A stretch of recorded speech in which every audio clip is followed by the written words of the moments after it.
Hello and welcome to today's press conference. I'm your host, Jim DiLorenzo, the principal of Jim DiLorenzo Public Relations. You can find me online at jimdilorenzo.com. A reminder that I'm always available to answer your questions about public relations, how it works, what it is, how it can help you. Please feel free to email me at jim@jhdenterprises.com, contact me through LinkedIn, or on Twitter, where my handle is @JHD16. In my public relations career, I've had the good fortune to meet many interesting people: athletes, entrepreneurs, reporters, coaches, authors, executives, editors, entertainers, and innovators. My guest today is Tom Scurria, the principal of IAWL Advisory, with a focus on ownership DNA. His mission is to help small and medium-sized businesses succeed by instilling an ownership DNA culture.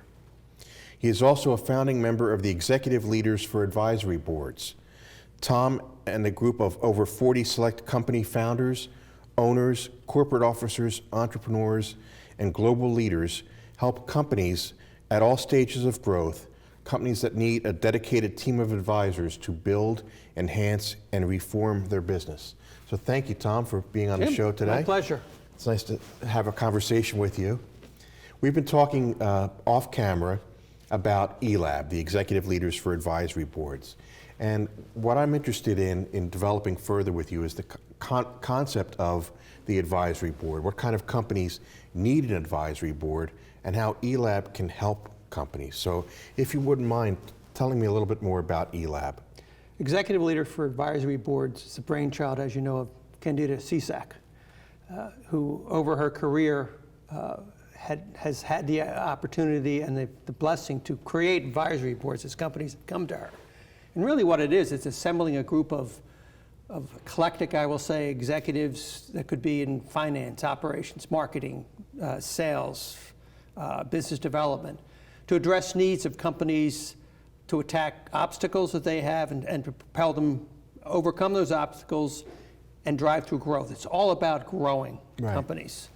And a lot of companies, small, medium-sized businesses don't even know they need one or understand that they can tap into this large group of executives and founders. I mean, the group is really composed of founders, CEOs, entrepreneurs, global executives who have taken companies through startup, in many cases, all the way through various 5 or 6 life cycle changes.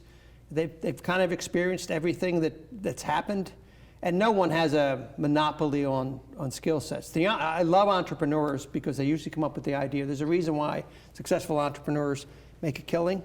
Right. Because they had the value, the idea. Right. But none of us, I'm a more of a numbers-driven kind of person. Nobody has either has feeling of HR, marketing, sales, finance, business development, all those various factors, technology, organizational development. It's just not the way God created the world. Nobody has all of it in one package. Right. And I think one of the words you described for the group is eclectic. And it's interesting that you chose that word because I love that word. But it's interesting because we all come from diverse backgrounds and we all have different experiences. And sometimes when you're an entrepreneur or a business owner, you are trapped within your own world. You don't have that perspective from the outside. And when we were talking before the show about the recent economic situations, both in the downturns beginning in 2008 and the recovery since then, people don't have that experience necessarily, or they don't hearing that from people on TV or on radio or what they're reading. They don't have that experience of going through that. And we've been through that. The people on ELAB have been through that. The people have been through a lot of different experiences and they can share that point of view with people. Yeah, I have a philosophy that you need to be put through a crucible in life to be really good, to really succeed. And I guarantee you, every one of those 40 to 50 executives or entrepreneurs or owners that we've seen, they've all been up against the wall. We did talk about it. Right. I was up against it as you were in 2008, 2009, where you wonder where the next dollar was going to come or where you're going to go bankrupt, and became a pro at renegotiating everything. And ownership and culture and thinking that way is so crucial, which is the beauty of ELAB. Right. Every one of these people has owned a business or has been a senior executive at a C-level who's lived through the ups and downs. And I tend to look at things over long arcs. If you don't see the ups and the downs and understand scaling up and scaling down or not creating too much overhead when Right. you can't create it, or looking 2-3 years down the road, looking at other competitors, existing competitors. My mind always works 3 and 5 and 10-year Right. views. What are the potential competitors or ones that don't exist right now? So it's you need to go through getting squashed a few times, if you will, to do that. And a lot of entrepreneurs or small, medium-sized companies, as they've evolved, may not have lived through one of those cycles, or if they have, there's no way. And typically, the leaders of these organizations, everybody looks to them in the staffing and the organizations. They assume they're an expert. Right. We're not made that way. So to have an executive or owner or an entrepreneur of a $10 million, $100 million company, to be able to tap into a group, as I said before, collective people with business development, finance, operations, marketing and sales, organizational development, technology, strategy and planning, to be able to know I can tap into that group is powerful. Sure. And to deal with executives that there is no challenge somebody in that group hasn't seen or lived through. So it was interesting the way the group was assembled. It was and I said it was assembled with the concept of you've got functional areas, and over top that you've got business verticals, and the function areas. And we've talked about it before: business development, finance. Business development. It could be sales, it could be acquisitions, divestitures. Finance. It could be accounting to how do I evaluate a project or series of projects? How do you look at the capital cost structure? What does an investor want? How do you finance something? What's a bank look at? What's private equity look at? So you've got that kind of group. We've got experts in insurance. You got property casualty, general liability, health, medical, dental. How does an insurance company evaluate risk? Right. How do they lay it off? We've got experts that understand that. Right, and that can share that information with a business owner or a CEO that doesn't know about that, has no experience with that, has no wherewithal to have that information unless they go to someone within the ELAB. Somebody who lives it or understands self-insurance. Right. The next area I would talk about is marketing and sales, which you're the expert on. One particular discipline, yes. But I like to fly fish. Sure. And to me, fly fishing is okay. So I got all the gear, and I could go into an hour about talking about fly fishing. But at the end of the day, when I approach a stream, I'm looking at the market. There's a way to read a stream, and there's a way to present it, and there's a way to catch fish. First of all, I got to make sure I'm fishing in the right marketplace. So there's that whole concept. I'm getting too off. No, that's a fascinating way to look at it. But you're right. It is like you're assessing, am I going to catch any fish in this stream? Well, and do I have the right bait, which is an artificial fly that imitates a life cycle of a fly. Most people may not understand that, but depending on the time of day of the week of the month, it could be different. So it's understanding and learning that. And does a trout really want what the hell you're offering? And it sounds. That's a great way. That is a great analogy to be used. Yeah. And then there's physical natures of the stream. Right. Where in the market do you go to actually cast them? Then there's the whole presentation part. Because if you present it wrong, if it's fake, you're just going to put their nose up and swim away. So I mean, there's phenomenal parallels, and now we could build a whole show around that. We could. Concept. We could talk about that for hours. And it's interesting too, because you talk about the time of day, the day you're doing it, the light, the presentation, and also what type of fish are you going after? Mm-hmm. Is it a trout? Is it something else? Or pike? Is it bass? Right. The analogies to business.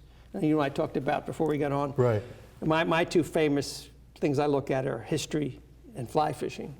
And the ability to align things and understand the big picture is huge. I don't want to get too far off base. Okay. We were dealing with marketing, as one of the functional areas. I did get off base. But, That's okay.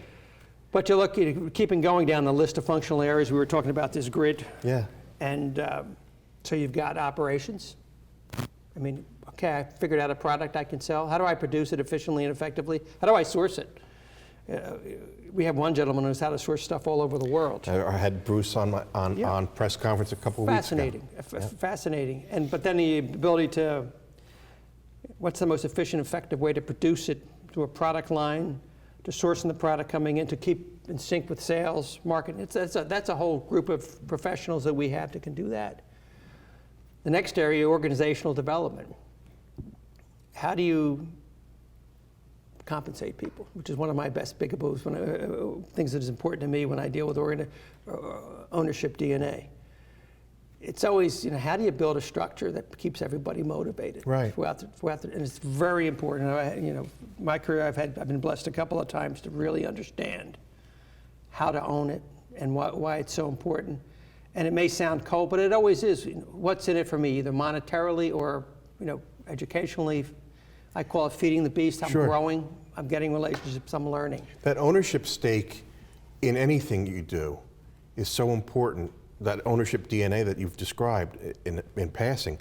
I mean, I know that from my own career, when I felt I was in ownership of something, even when I was working for somebody else, that really made me feel like, okay, this is my baby. I'm responsible for this. I'm going to take care of this. I'm going to make sure it grows. I'm going to make sure I do everything I can to make this successful. And the moment I didn't feel that ownership stake anymore was the moment I started losing interest in it. Yeah, and that's why organizational development is very important. Executive coaching. How do I structure the compensation, the various verticals, right, or the various functional areas, and aligning them with the vision, mission of the company. It's so important that gets handled correctly. So that was another functional area. Then I would go strategy and planning, which is my favorite one, and I think Candida is also in that area. But my mind tends to work. I'm a numbers person, but I tend to work 3, 5, 10-year thought process. What's the competition? Who's the competition? How much of that market can I capture? Right. And what about the new products or services I may not see? What's down the line? What's in the future? Yeah. I'd like to continue our conversation on that part, but we're going to take a quick commercial break for some messages from our sponsors, and we'll be right back. Welcome back to Press Conference on RVN TV.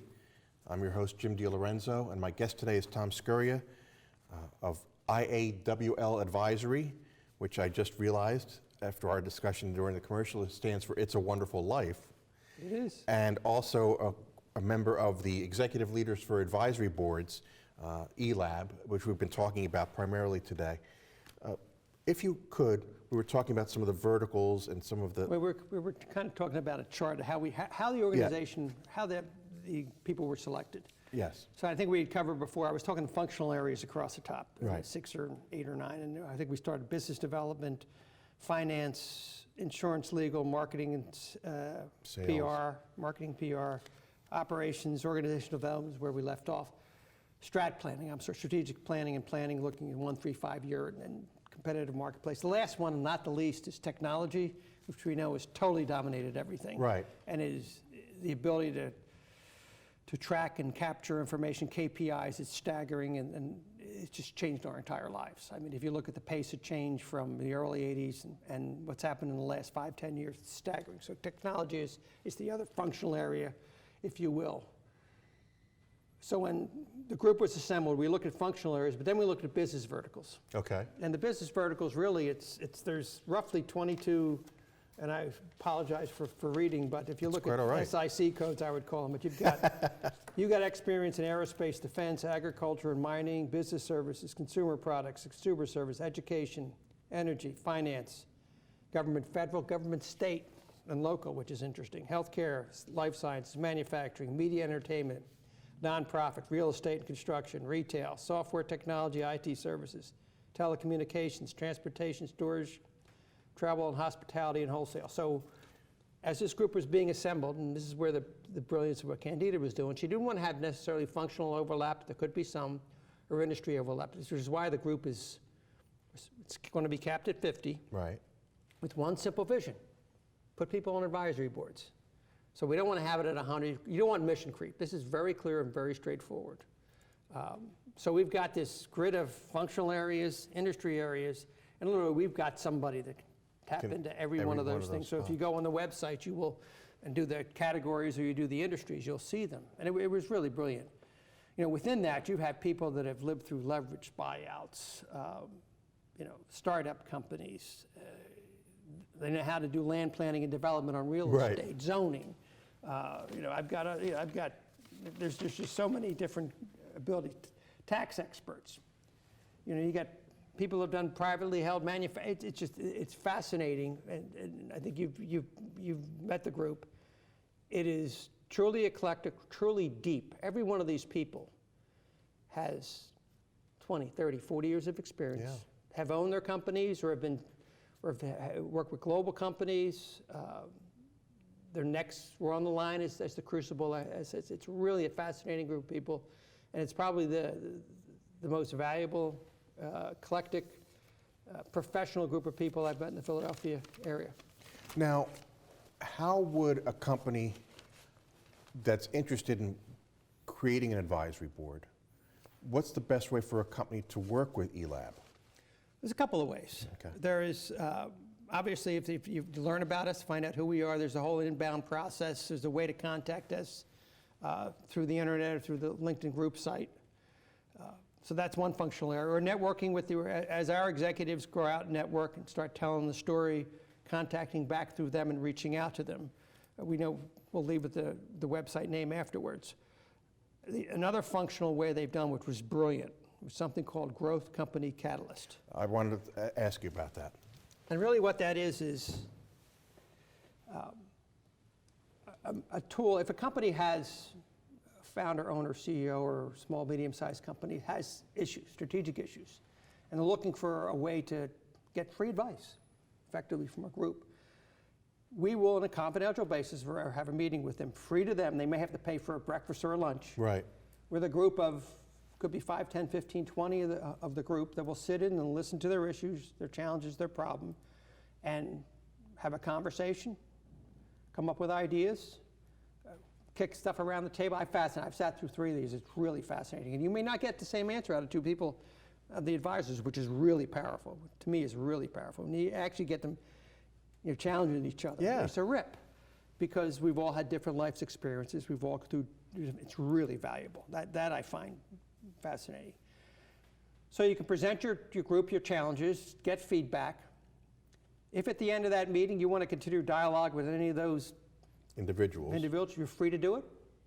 ELAB gets nothing from it. So that's a way to start learning and finding out about the group. But really the concept of an advisory board, it's not a fiduciary. Right. It's not like a regular board position. It is, you know, a small stipend, free advice to take, you know, to identify how do they do it. Right. They look at your roadmap. Because they're coming from the outside, they're probably a lot more objective. They'll look to find obstacles and try to help you work through that and work you through challenges as they go forward. And it could be, you know, one person, it could be multiple people you put on your advisory board. So it's really low-cost, high-powered executives who are really, you know, might ask, why do they want to do it? Yeah. Everybody that's in this group is at a point in their life where they want to give back. Right. I jokingly say, you know, I want to stop people from not making the 40 years of mistakes I made. But that's sincere in that these people want to give back. It's not about making money. It's about sharing contacts, sharing experiences, feeding the beast. I think we talked about earlier. Right. I've got this massive reading list I go through. I like putting new stuff in there. This group is all that way. It's fascinating. It pleases them. I know it sounds crazy, but if you've done this over your career and you've gone through the crucible, and you got a particular area, and they all think very strategic, so they may have a very powerful functional understanding, technology, finance, or whatever, but they've all evolved in their careers where that got raised higher up in the organization, so they see how it intertwines with all those other functional areas. So that's real powerful. And again, you know, business, by the way we all evolve as humans, we don't have expertise in every one of those areas. Right. So why not tap into something free? And if you choose to want to do a relationship going forward, that's fine. ELAB gets nothing from this. Truly, we're not for profit. We're not out searching to raise money. That's not what it is. Yeah. It's really for the advisory group and for the companies to satisfy a need and a want to help people. And it is interesting because we've been talking about networking groups in Philadelphia and professional services groups. People interact with each other, but it almost becomes like a resume sharing or you know, I'm looking for a job kind of thing. Yeah. With some of these larger groups where it kind of get lost in the shuffle. And if you're a business owner or an executive with a business that's got some challenges, you might go to one of these things and say, I'm going to meet somebody who I might be able to talk to.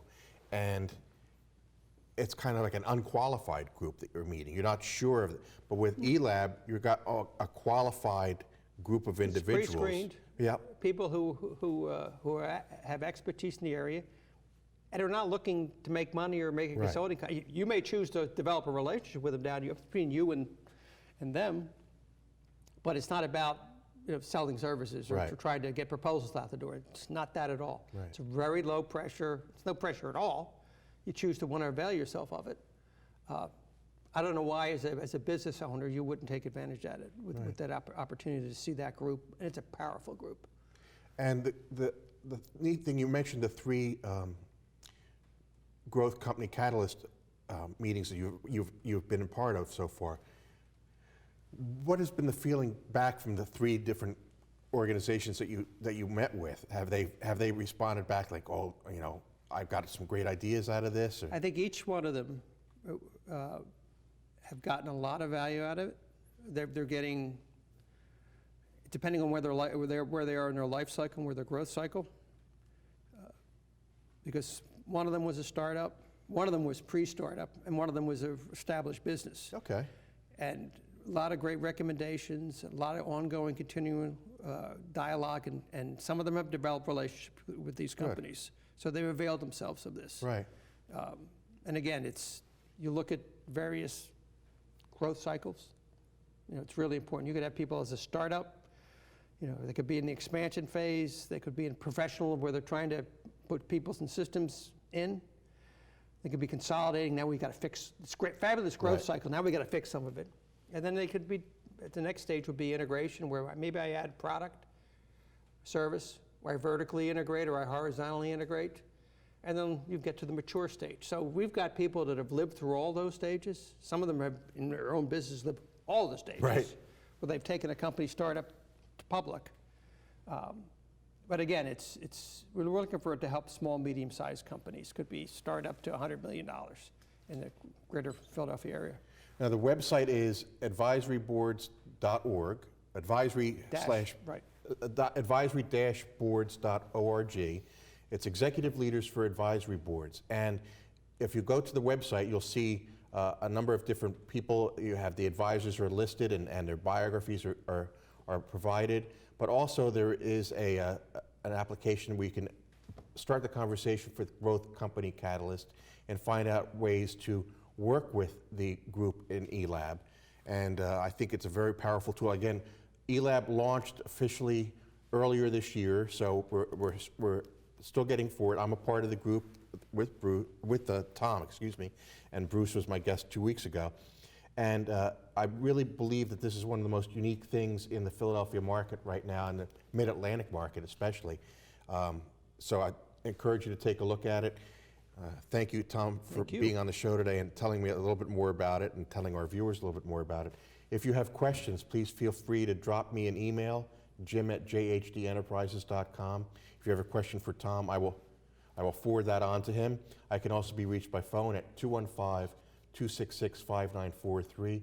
I encourage you to reach out with any questions or concerns with regards to your company and getting involved with ELAB and forming an advisory board. Also, if you have questions about public relations or if you have a story that you would like to have told, I'd be happy to talk with you, because most people know how to tell a story. They just don't know where and when to tell it, and I'd like to help you with that. So thank you for joining us today. Thank you, Tom, and we'll see you next time here on Press Conference.